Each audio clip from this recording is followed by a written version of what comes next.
बाबा जी के साथ रहा करते थे, उनके बीच के कुछ अनुभव हैं वो भी मैं आप तक का दिखाऊंगा। मैंने दोस्तों आज जानते हैं इनके मित्रों के बीच के बाबा जी से। पहले तो मैं एक नरेश खन्ना जी हमारे मित्र हैं। ये मन में आपस में तय हुआ कि भवाली तक चलते हैं, तो भवाली गए। तब तक थक गए, निकल लिए और वो पुलिया तक आए, जो मंदिर का छोटा सा ब्रिज था आने के लिए, शिप्रा नदी को पार करने के लिए। ये रॉकी बोलते थे। वो कहने लगा मेरे लिए तो महाराज जी की वाणी झूठी होने वाली है। बोले क्यों? बोले ऐसा है, मेरा एक सब्जेक्ट का एक पेपर, फिर भी सेकंड डिवीजन पास हो। तो जो बाबा का वचन था वो सत्य ही हुआ।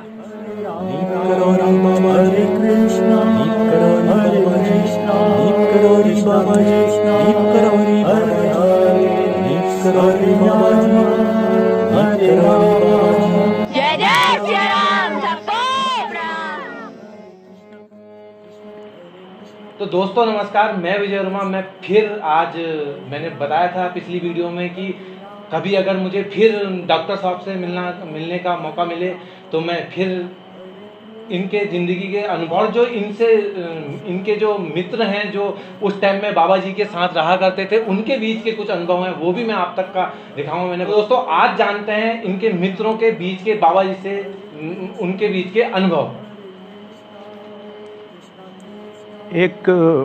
पहले तो मैं एक नरेश खन्ना जी हमारे मित्र हैं। अच्छा। और ये नैनीताल में ही बचपन में रहते थे। नैनीताल ही इनके पिता का व्यवसाय था। उस समय, जिस समय ये सन 52-53 में हनुमानगढ़ी बन रहा था, तो ये बच्चे ही थे, कम उम्र थी उस समय, और इनकी दादी वहाँ जाया करती थी। अच्छा। हनुमानगढ़ी बनते समय, और ये उनके साथ जाते थे। तो तब से इन्होंने बाबा को देखा। और प्रसंग में इनके जीवन का एक बता रहा हूँ। 1970 में ये MSc फर्स्ट ईयर में वहाँ पढ़ते थे, और अपने कुछ मित्रों के साथ जब इम्तहान हो गए अप्रैल मई वगैरह में, तो सुबह घूमने जाया करते थे पाइन्स के पास तक। हाँ, 3 किलोमीटर।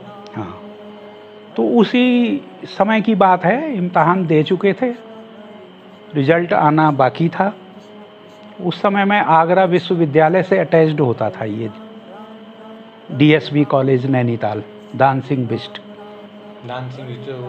कॉलेज। हाँ, तो Naresh Khanna ji MSc first year में पढ़ते थे, और इनके कुछ मित्र थे, प्रमोद लाल शाह, दिनेश लाल शाह, किशन लाल बिष्ट, हरीश चंद्र मेहता, नवीन चंद्र शाह।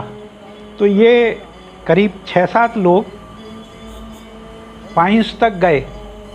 फिर इनके मन में आपस में तय हुआ कि भवाली तक चलते हैं, तो भवाली गए।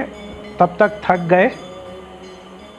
फिर इन्होंने एक बड़ा सा तरबूज खरीदा, और कुछ जिसको दिशा मैदान कुछ जाना था, तो सुलभ शौचालय आदि में जाकर के और मुँह हाथ धो करके, ये नरेश खन्ना जी ने मुझे बताया कि हम सब ने मिल के तरबूज खाया।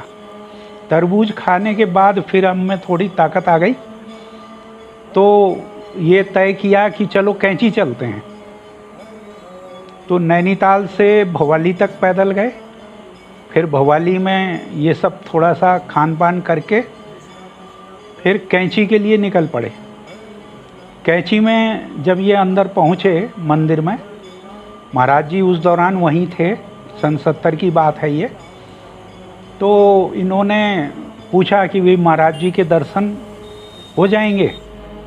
तो वहाँ जो भी वहाँ सेवक या जो भक्त रहे होंगे, उन्होंने कहा महाराज जी तो अभी अपने कमरे से बाहर आए नहीं हैं, महाराज जी ध्यान आदि में हैं अभी। तो ये हुआ कि आप प्रसाद लो। तो इनको एक माई जी जो हैं वो लड्डू और थोड़ा आलू ला करके इनको खाने के लिए दिया। अब वो लड्डू और आलू एक इनके साथी बोला महाराज जी लड्डू आलू से क्या होगा, मैं तो बहुत भूखा हूँ। अच्छा। तो तभी इन्होंने देखा कि एक दूसरी जो सेवक है, कोई महिला या पुरुष जो रहा होगा, वो पूड़ी और सब्जी लेकर के आ गया। इन्होंने प्रेम पूर्वक 5-6 लोग साथी लोग जो थे सबने वो खाया। इंतज़ार कर रहे थे कि बाबा जी मिल भी जाएं, दर्शन भी हो जाएं, लेकिन तब भी बाबा जी अपने कमरे में ही थे, दरवाज़ा बंद था। तब अंत में एक साथी ने ये कहा, महाराज जी, वहीं से उसने हाथ जोड़ा कुटिया की तरफ, कमरे की तरफ, महाराज जी आप तो समाधि में हैं, ध्यान में हैं, और अब हमको देर हो रही है, आओ हम नैनीताल। ऐसा कह के ये वापस अपने मंदिर से निकल लिए और वो पुलिया तक आए, जो मंदिर का छोटा सा ब्रिज था आने के लिए, शिप्रा नदी को पार करने के लिए। लकड़ी का, उस समय लकड़ी का ही रहा होगा, एग्जैक्टली नहीं मालूम है। हाँ। तो 77 की बात है, ये हो सकता है लकड़ी का हो या बन गया हो, वो पुराना वाला पुल बन गया। हाँ। तो तब तक मंदिर से ही एक सेवक आया, आवाज़ लगाई उसने कि महाराज जी बुला रहे हैं। तो ये तो चाहते ही थे कि भाई दर्शन हो, वापस आए। महाराज जी ने कहा, क्यों वापस क्यों जा रहे थे? तो बोले, हमने कहा, नरेश खन्ना जी ने कहा कि वो यहाँ हमें बताया गया आप अभी ध्यान में हैं, समाधि में हैं, तो फिर क्या करते, हमें अब वापस भी जाना था। ठीक है, तू क्या सरदार है? नरेश खन्ना जी से कहा। बोले नहीं, मैं मोना हूँ। अरे मैं ये नहीं पूछ रहा हूँ, मतलब तू इनका लीडर है, सरदार है, इनका लीडर है। बोले तो सब साथी लोग बोले हाँ हाँ महाराज जी, यही हमारा सर लीडर है। इस प्रकार से उन्हें प्रसाद आदि मिल ही चुका था, महाराज जी के दर्शन भी हो गए। फिर इन्होंने बताया बातचीत में कि हमारे इम्तहान हो गए हैं, अब रिजल्ट आने वाला है। तो महाराज जी ने कहा सब पास हो जाओगे, सब पास हो जाओगे। अच्छा। अपने आप से ही उन्होंने कह दिया कि सब लोग पास हो जाओगे। तो अपना प्रणाम आदि करके ये मंदिर से बाहर निकले। तो जैसे ही बाहर निकले तो इनके जो है एक मित्र था किशन सिंह बिष्ट, उसको ये रॉकी बोलते थे। वो कहने लगा, मेरे लिए तो महाराज जी की वाणी झूठी होने वाली है। बोले क्यों? बोले ऐसा है, मेरा एक सब्जेक्ट का एक पेपर वो तो थोड़ा ठीक गया। अच्छा, मतलब में संकोच होगा, पेपर जो है वो अच्छा नहीं हुआ, अच्छा नहीं हुआ है। तो इसलिए उसका जो सेकंड पेपर था एक सब्जेक्ट का, अच्छा, 4-5 सब्जेक्ट होते हैं ना, हाँ, तो उस पेपर में तो मैं कुछ करके ही नहीं आया, क्योंकि मैं तो जान रहा था मुझे तो अब पास तो होना नहीं है। अच्छा।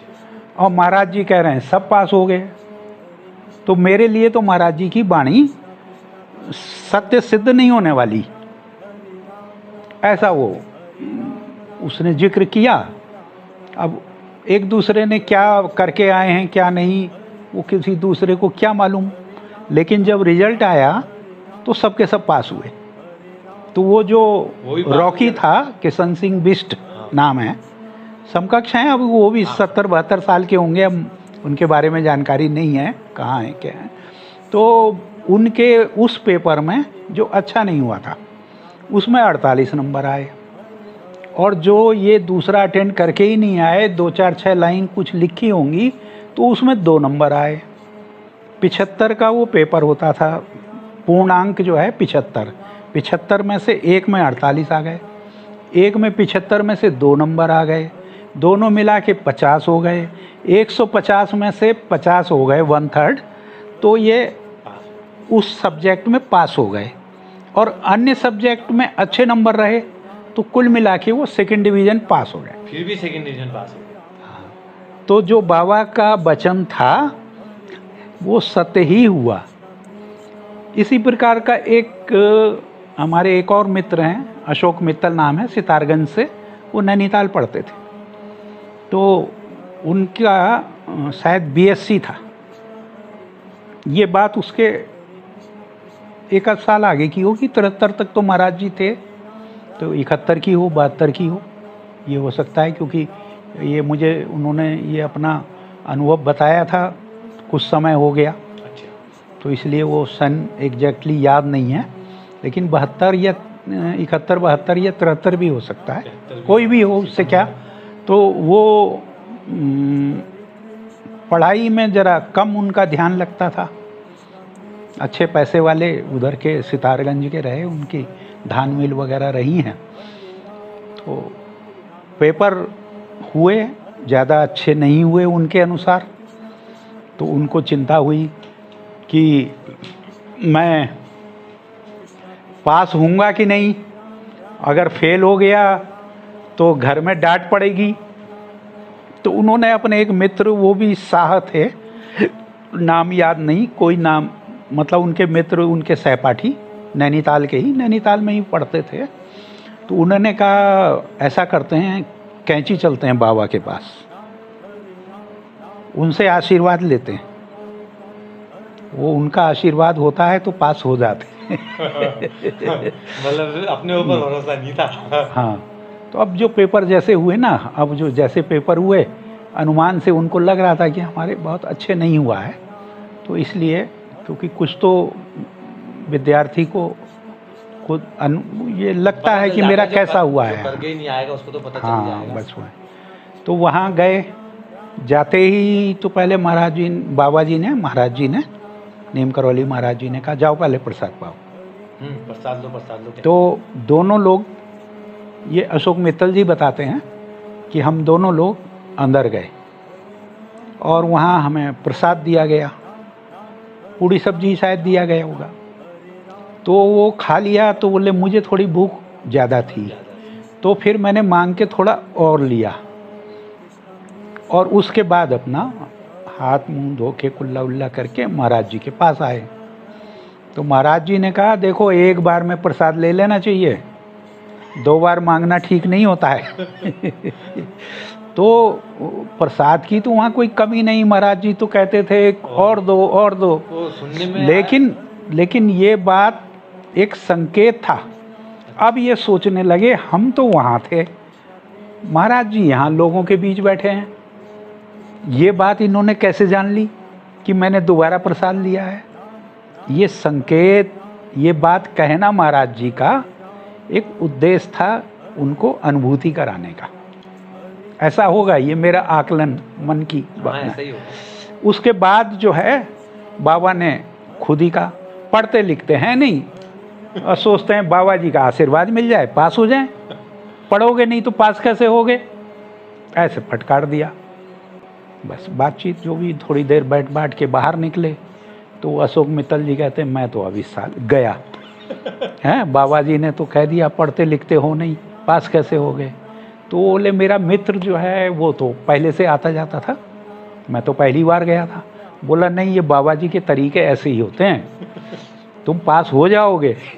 उन्होंने जो भी है वो समझ लो आशीर्वाद दे दिया, पास हो जाओगे, इशारा कर दिया। तो ठीक है, अब पास होगा नहीं होना वो तो रिजल्ट आएगा तब पता लगा।